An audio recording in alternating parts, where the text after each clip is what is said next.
Shalom Bapak Ibu Saudara-saudara sekalian dimanapun berada. Kesempatan ini saya hadir lagi menjumpai Bapak Ibu sekalian. Apa kabar? Saya terus berharap Bapak Ibu tetap dalam keadaan sehat, tetap dalam lindungan Tuhan, diberkati dan sukses dalam segala hal.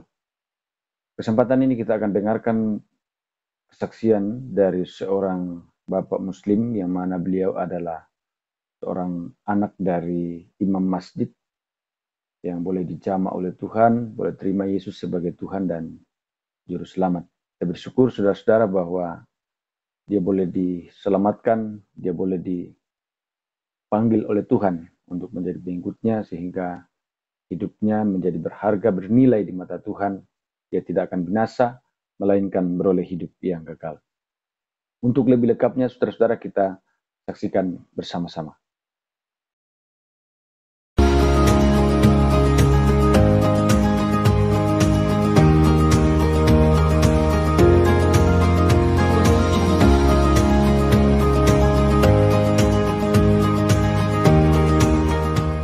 Saya perlu katakan lagi, nama saya ya Muhammad Ilyas Syam, itu nama Muslim.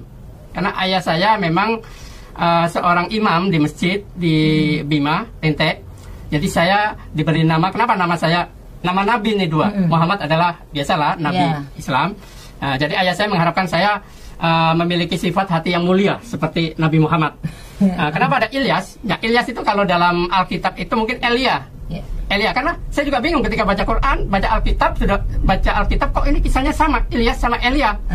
Jadi dia dikejar-kejar oleh nabi-nabi penyembah Baal kalau dalam Alkitab. Kalau dalam Islam mungkin ya dikejar-kejar orang Bani Israel. Hanya beda-beda tipis lah. Nah bedanya kalau Nabi Elia yang ada di Alkitab itu Tuhan yang menyuruh untuk menyingkir ke suatu tempat di dekat sungai apa namanya ya? Sungai Kerik ya. Iya. Ke pinggir sungai karena waktu itu Tuhan akan melalui Nabi Elia, dia akan membuat satu kemarau panjang. Kira-kira 3 tahunan lebih lah. Supaya untuk membuatkan umat Israel ini efek jerah karena mereka meninggalkan Tuhan, Allah yang disembah. Ini kisah Elia. Tapi kalau Ilyas, nama saya, itu kalau dalam Al-Quran, dia itu ngumpetnya di gua. Jadi gua, kok ini mainannya di gua ya? Karena gua ini kan tempatnya jin biasanya. Jadi di gua ngumpetnya Nabi Ilyas ini. Terus kisahnya juga hampir sama. Terus dia juga nanti dibantu oleh anak rohaninya namanya Ilyasa. Mungkin kalau di kita mungkin Elisa kali ya. Ya itu ya. Nah itu cerita singkat nama Ilyas gitu ya. Muhammad Ilyas. Syamnya dari mana? Syamnya ini ada di surat Al-Quran. Syam itu adalah matahari. Jadi karena saya lahirnya pas terbit matahari, jadi ayah saya kasih Syam belakangnya. Muhammad Ilyas Syam. Jadi ini nama-nama semua ini diambil dari Al-Quran. Karena memang ayah saya seorang hafiz dan dia hafal sekali Quran. Nah, baik Bo, cerita kita selanjutnya. Untuk menjadi seorang penginjil ya, banyak yang harus kita lakukan. Pertama kita harus tekun dan rindu. Untuk menyembah Tuhan, untuk berdoa, membaca Alkitab, supaya kita terbekali, gitu. Jadi seperti orang mau bertanding ya, kan dia harus mempersiapkan fisiknya ya, berlatih olahraga dengan tekun, ya kan supaya ketika dia nanti bertanding dia bisa menguasai panggung ya, ring gitu ya. Jadi sama, orang mau menginjil juga dia harus melatih dirinya untuk berdoa, melatih dirinya untuk membaca Alkitab, melatih dirinya untuk berbuat baik, berbuat kasih seperti Yesus. Itu semua perlu latihan. Jadi nggak harus, saya sudah Kristen enak-enak gitu kan. Nggak, tapi ada kiat-kiat yang perlu kita harus latih. Jadi membekali diri dengan firman Tuhan. Jadi harus tekun membaca Alkitab. Ada waktu kita harus menyempatkan membaca Alkitab, membaca Injil. Terutama Injil ya, Perjanjian Baru. Bagaimana di situ perintah-perintah Yesus, pekerjaan Yesus harus kita yang meneruskan. Ya kan? Jadi Yesus kan pernah berkata, mari ikutlah aku akan kujadikan penjala manusia. Itu ada di kitab Matius 5 ayat 10 kalau nggak salah ya. Nah itu juga di Lukas 4 ayat 19 juga. Waktu itu murid-murid sedang menjala ikan kok. Jadi Yesus mengajak, mari ikutlah engkau. Kau akan kujadikan penjala manusia. Bukan akan kujadikan direktur. Atau menjala ikan lagi. Tapi pekerjaan Tuhan ini kan harus menyelamatkan manusia. Menyelamatkan jiwa-jiwa manusia yang terbelenggu oleh dosa. Jadi bagaimana kita harus melanjutkan pekerjaan Tuhan. di bumi ini sampai kita dipanggil pulang. Jadi mari kita membekali diri, harus tekun, membaca Alkitab, berdoa, berhikmat, supaya Tuhan mengajar, memberikan hikmat, supaya kita bisa mengerti dan paham. Jadi kalau kita nggak melatih diri kita untuk rindu berdoa, rindu memuji Tuhan, rindu pelayanan, rindu membaca Alkitab, itu semuanya perlu latihan. Dan itu juga di samping itu makanan rohani ya Pak? Ya betul. Kalau rohani kita nggak pernah dikasih makan ya pastinya mati rohani kita, loyo ya. Hanya sekedar jadi orang Kristen saja, tetapi tidak merasakan kekristenan itu sendiri ya, tidak merasakan Yesus dalam kita. Karena kita sendiri nggak pernah makan yang hal-hal rohani. Betul. Banyak kan makan hal-hal yang duniawi aja yang dipikirkan. Iya, betul. Terutama kita harus tekun berdoa. Apapun yang menjadi kesulitan kita untuk memahami firman Tuhan, kita ambil waktu untuk berdoa. Tuhan, saya nggak ngerti nih apa maksudnya. Berdoa, minta sama Tuhan, minta hikmat. Nanti ketika kita tidur Tuhan ngasih hikmat, pas besok baca, oh ini tuh, nah sudah ada hikmat gitu Pak. Ya, jadi itu perlu meminta, berdoa itu perlu, penting. Walaupun berdoa itu sesuatu hal yang sepele mungkin ya. Banyak orang yang sudah menjadi Kristen tapi berdoa, aduh, susah, abe gitu ya, malas-malas gitu. Berdoanya cuma bisa dihitung lah, mau makan, mau tidur, di gereja. Iya, doa untuk hal-hal tertentu saja ya. Iya, tapi kita bisa berapa puluh kali berdoa loh. Ya, ketika kita bangun tidur, ya banyak hal yang perlu kita doakan. Selain rumah tangga, anak-anak, istri atau suami, dan orang lain, saudara-saudara kita, banyak yang perlu kita doakan. Ya walaupun doa itu nggak perlu lama-lama gitu ya. Tapi mari kita belajar untuk melatih diri, melatih rohani kita, jiwa kita untuk berdoa. Karena komunikasi kita dengan Tuhan itu hanya melalui doa. Doa. Mau menginjili siapapun kita harus berdoa. Tuhan, ini waktu yang tepat nggak sih saya mau nginjilin dia nih? Saya rindu supaya dia dimenangkan. Nanti Tuhan akan kasih. Kesempatan itu pasti ada. Gitu. Jadi kita nggak perlu takut gitu ya. Kadang kan banyak ya kalau orang memberitakan Injil tuh ada banyak penyakitnya. Pertama males, takut, iya kan. Terus gimana ngomongnya? Bingung ya mau bicara apa ya, salah ngomong nanti gue digampar. Jadi sama orang mau menginjil itu orang yang mau pergi ke medan perang. Jadi kita harus membekali diri, belajar menembak, ya kan? Latihan fisik biar kuat lari, ngejar musuh, dikejar musuh kan? Apa-apa perlu dilatih. Menginjil juga perlu dilatih. Rohani kita terutama ya. Terutama rohani kita harus punya bekal. Ketika kita menginjili seseorang, di situ ada diskusi. Ya. Nah diskusi itu kita harus menguasai. Kita harus memahami apa sih makna Tuhan jadi manusia? Apa sih maknanya Tuhan kok mati? Apa sih Trinitas? Memang Trinitas nggak tertulis dalam Injil, tapi ada Bapa, Putra, Roh Kudus. Nah itu perlu kita jelaskan. Nah itu yang seringkali anak-anak Tuhan ini bingung Pak gitu, ya untuk menjawab. Tuhan lo ada 3 ya. Nah mereka sulit menjawabnya tuh Pak. Ya, jadi sebenarnya kesulitan ini juga dialami oleh orang-orang yang pemula seperti saya dulu. Saya juga dulu bingung. Kok ada Bapa, Putra, Roh Kudus? Tuhan yang mana? Tuhan Yesus bilang waktu dia dicobain di padang gurun oleh ular, sembahlah Allah, hanya Allah yang disembahkan, begitu ya. Allah mana lagi? Allah mana itu. Jadi banyak pertanyaan-pertanyaan saya. Ternyata tapi mari kita belajar membaca Alkitab, membaca Injil itu secara runut gitu ya. Konteksnya kita akan tahu yang dimaksud Yesus. Kan ada juga itu di Yohanes 8 ayat 37 itu. Bapa di dalam aku di dalam dia, aku di dalam Bapa. Jadi Yesus menyebut Allah itu adalah Bapa. Allah itu siapa sih? Allah itu adalah firman yang hidup di dalam Yesus. Makanya dikatakan Bapa di dalam aku di dalam dia. Jadi udah jadi satu ya di dalam ini. Nah, kita kadang agak bingung. Nah, terus Yesus firman itu kan menjadi manusia. Tujuannya apa sih? Tujuannya untuk menjadi korban untuk kita semua umat berdosa. Dikorbankan untuk umat berdosa. Jadi setiap orang yang percaya, dia akan kutuk dosanya itu ada di dalam korban itu, di atas kayu salib.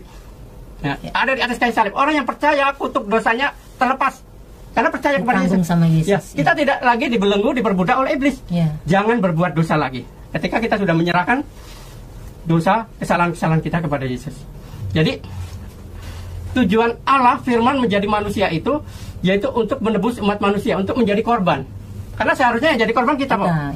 Kita yang berdosa, Pak, masa Tuhan yang jadi korban. Tapi apakah kita layak? Kan kita orang berdosa, nggak layak. Jadi makanya Tuhan sendirilah yang akan menyelamatkan manusia. Jadi kita ini umat berdosa ini sama sekali nggak ada kelayaan untuk menjadi korban, karena kita umat berdosa. Dan najis ya Pak. Nah, ada bagus-bagusnya ya. Nggak harum. Jadi makanya Tuhan sendiri turun menjadi manusia, Yesus, dan dia harus mengorbankan dirinya untuk apa? Yaitu untuk menebus kita semua, umat berdosa. Supaya apa? Supaya kita mendapatkan kemuliaan kembali yang dulu dimiliki oleh Adam dan Hawa. Betul. Jadi ketika manusia jatuh dalam dosa, kemuliaan itu diambil oleh Tuhan. Akhirnya kita tidak mengalami kekekalan hidup karena sudah mati rohani. Jadi orang yang sudah berdosa itu sebenarnya mati rohani, Pak. Jadi kita tidak memiliki kekekalan.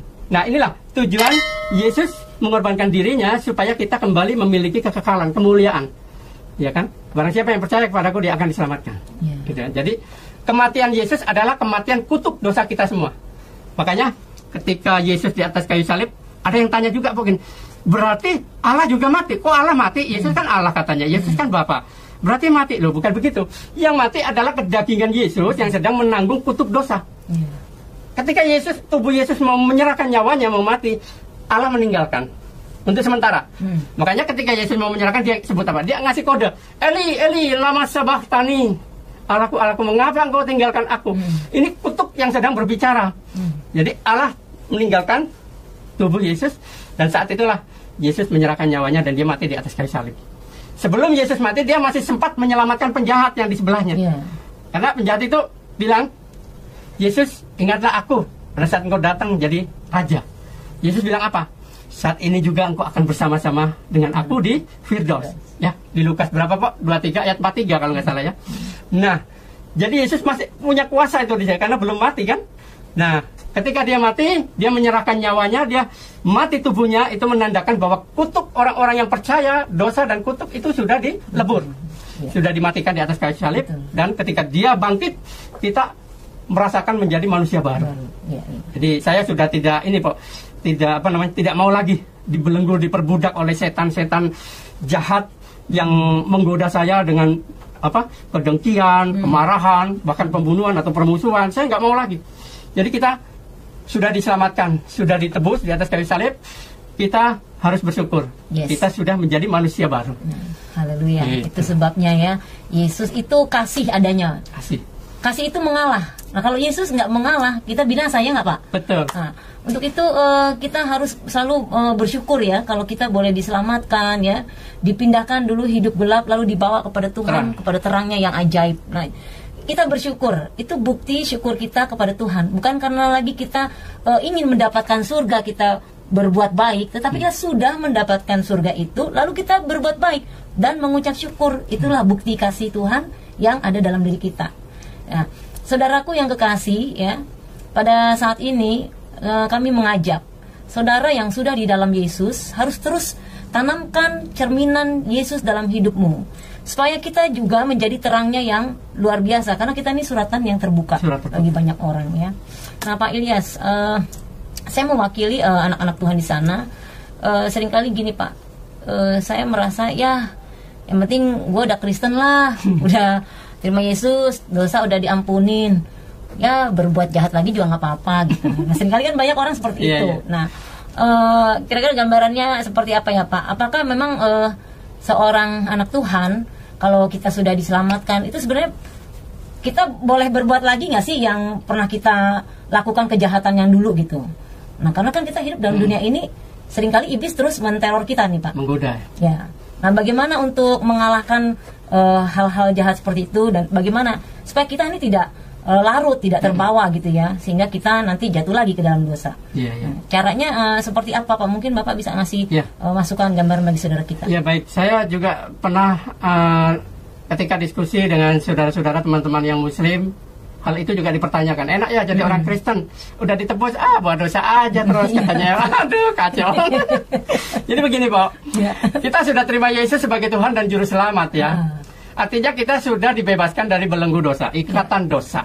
Kalau kita sengaja berbuat dosa, ya kita berarti tidak terlepas dong, tidak bebas. Walaupun kita, dan sekarang kita Tuhan kan ngeliat hati kita serius nggak sih? Betul. Ya kan, Tuhan ngeliat hati kita. Oke lah, karena kita masih hidup di dunia, mungkin godaan banyak ya. Iya kan, ketika kita, aduh, hilaf gitu ya, kita bohong gitu ya. Ya memang pengampunan itu disediakan oleh Tuhan. Kan Yesus sudah mati, dan kematian Yesus itu adalah suatu pengampunan. Bisa juga disediakan oleh orang-orang yang berdosa, tapi bukan dosa yang disengaja. Dosa yang apa ya? Jadi kalau dikatakan itu, aduh, saya tadi bohong sama dia. Saya berdoa, ampuni, saya nggak akan mengulangi lagi. Nah, diampuni sama Tuhan. Tapi janjinya dia tidak akan berbuat dosa lagi. Ketika dia sengaja berbuat dosa, wah, hati-hati. bisa lewat, nggak jadi warga kerajaan surga. Mempermainkan. Nah, ya. Jadi Tuhan bisa melihat hati kita. Orang yang sungguh-sungguh percaya dan menerima Yesus sebagai Tuhan dan Juru Selamat, dia pasti sudah dilepaskan dari ikatan dosa. Keinginan-keinginan dagingnya itu sudah dimatikan, Pak. Jadi nggak mungkin dia berbuat dosa. Kalaupun dia berbuat dosa, misalkan sesuatu di luar dari kesengajaan ya, dia minta ampun dengan sungguh-sungguh dan tidak akan mengulangi lagi. Diampuni. Oke, diampuni. Tapi ketika dia nanti berbuat dosa, misalkan mukul orang, berbohong dengan sengaja ya, berzina atau dan lain-lain ya, gak akan diampuni lagi nanti. Karena apa? Dilakukan dengan kesengajaan. Berarti dia nggak sungguh-sungguh menerima Yesus sebagai Tuhan dan Juru Selamatnya. Itu. Walaupun pada awalnya dia sungguh-sungguh ikut Yesus, hidup di dalam Kristus, dan dia percaya bahwa kematian Yesus adalah untuk menebus kita ya dari dosa, ya kan? Tapi ketika dia ini, kedagingan, kembali lagi kepada kedagingan. Jadi dia tergiur, hati-hati makanya kita hidup dalam kedagingan, tapi jangan kita pakai kedagingan kita. Kita pakai untuk hal-hal yang positif. Jadi kita hidup secara roh, memikirkan hal-hal perkara yang di atas. Kolose 3 ayat 2 ya. Kita pikirkan perkara yang di atas. Penuhi jiwa kita, hati kita, pikiran kita dengan firman Tuhan. Ya kalau kita sudah, tadi Pak bilang kita adalah surat ya, surat Kristus yang terbuka. Kalau pikiran-pikiran kita penuh dengan firman, kita rindu, kita baca, kita menjadi surat yang terbuka ketika kita jalan kemana kayak Injil berjalan. Wah, orang melihat tuh, dia orangnya sabar, penuh kasih, murah hati. Seperti itu Pak. Jadi itu tadi yang Pak bilang, kita ini surat Kristus yang terbuka setiap kita kemana dibaca oleh orang. Betul. Karena ada Kristus di dalam kita ya Pak ya. Cerminan kita tuh ada ya, sehingga orang melihat kita, wah betul dia anak Tuhan. Iya betul. Bukan anak hantu. Bukan anak hantu. Jadi apapun perilaku kita, sikap hidup kita harus mencerminkan Injil, mencerminkan Kristus, pribadi Kristus. Setuju, Pak. Yang lemah lembut, sabar, murah hati. Ya kan? Jadi harus ada di dalam diri kita. Penguasaan diri ya. Makanya kita bekali hati kita, diri kita dengan apa? Dengan kebenaran firman Tuhan. Supaya kita bisa memberitakan Injil kepada banyak orang. Jadi kita kasihan Pak, orang-orang yang tidak menerima anugerah keselamatan Yesus Kristus sudah binasa kan, sudah pasti. Di Yohanes 8 ayat 24 Yesus katakan apa? Barang siapa yang tidak percaya bahwa akulah dia, kamu akan mati dalam dosamu. Artinya binasa, mati bersama dosa. Karena dosanya mengikat Pak, sampai dia mati. Tapi kalau dia mau percaya kepada Yesus, Yesus sudah disalibkan, dan salib Kristus itu untuk satu kali. Untuk menebus orang-orang dan melepaskan orang-orang dari belenggu dosa. Terlepas dia, ikut Yesus. Jadi ketika dia nanti dipanggil Tuhan, dia pasti ikut Tuhan. Sama seperti kita Pak, ikut Tuhan. Karena kita percaya. Amin. Baik, Pak Ilyas, saya berterima kasih banyak. Yang terakhir nih Pak, mungkin Bapak mau memberikan saran ya, sampaikan pesan untuk anak-anak Tuhan terutama ya, yang sudah mungkin dulunya Kristen ya, lahir baru ya, sudah ikut Tuhan sudah lama ya. Ini untuk mereka nih, kadang-kala pada saat mereka diproses di tengah jalan, iman goyah ya. Nah, ini kunci utama ya yang saudara harus pegang tadi adalah firman Tuhan. Ya, banyak anak-anak muda sekarang seringkali nih Pak tergoda dengan teknologi yang ada ya, membuang waktu untuk ya maaf kata untuk saat ini main game, TikTokan gitu ya. Sedangkan untuk beribadah itu wah, apalagi zaman sekarang ini sifatnya online, Zoom. Nah, seringkali mereka dengan ibadah online ini atau Zoom, maaf ya Pak, yang sering saya dapati kurang respon ya, kurang serius untuk, padahal itu ibadah, tapi mereka ya dengan suka-sukanya sendiri ya. Nah, saran buat kita-kita nih Pak, supaya kita menghargai waktu yang Tuhan berikan. Mungkin Bapak bisa sampaikan. Ya, jadi buat saudara-saudaraku terkasih di dalam Tuhan Yesus Kristus, kita harus terus fokus kepada Tuhan Yesus, fokus pada pengajaran-pengajaran Tuhan Yesus, dan kita jangan takut. Kita hanya takut kepada Tuhan jika kita berbuat dosa, jika kita tidak menyembah Tuhan. Kalau kita mau menyembah Tuhan, jangan takut kepada apapun, karena kuasa Yesus itu lebih besar, lebih dahsyat dibanding kuasa-kuasa di dunia ini. Penyakit apapun, virus-virus apapun, kuasa Yesus lebih dahsyat. Kalaupun kita berjalan menuju pikiran kita kepada Tuhan, kita tidak akan pernah takut, karena Tuhan yang punya hidup kita.